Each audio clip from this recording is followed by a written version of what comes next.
I stand in support of the motion, and I would like to acknowledge the leadership of Senator Olson in this process.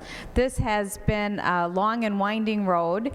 We have been attempting to put forward an alternative licensure proposal for the past 3 years, and I think the thing that allowed this to be successful this year was a willingness of all parties concerned to compromise. I think this is an example of what can work in government. Here we had a House that had different views as to how we might go forward with alternative licensure than a Senate.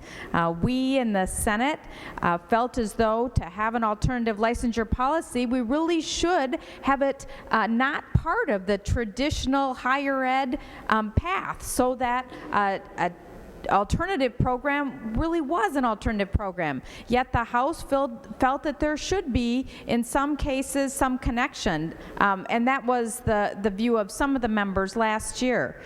In addition, the House wanted to make certain that we put some specific language with regard to teacher evaluation that we hadn't planned to have in our bill.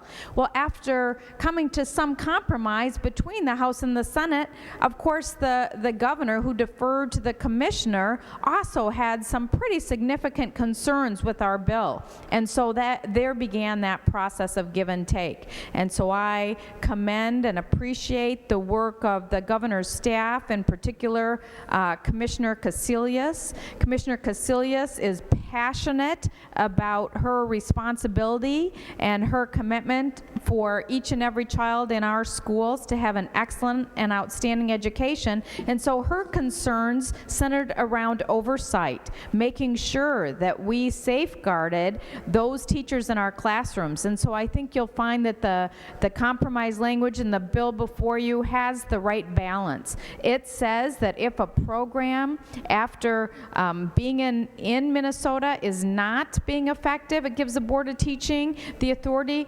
to remove it. It also requires that the alternative licensure programs and our institutions of higher ed share best practices on a formal basis, which is something the commissioner, again, was adamant about. So I would urge your support, because while nobody ever in a compromise gets 100% of what they want, when a compromise is really effective is when every side gives and the final outcome is actually better than where we started. And I think that's true of this bill. This bill is actually, I believe, a much stronger bill for our children and for our schools than when we began, and that was because it was a team effort. So I would ask members to give this one a chance. I know when Senator Poggemiller and others first began working on charter schools, there was a lot of resistance. People were concerned about the direction and what impact it might have on our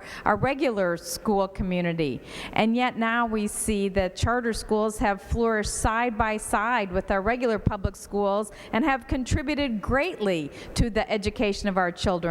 I believe that we will look back on alternative licensure in much the same way, and we will see that these alternative programs will not take the place of our traditional programs, but in fact complement and be one more tool as we go forward to tackle the challenges in our complex education system going forward.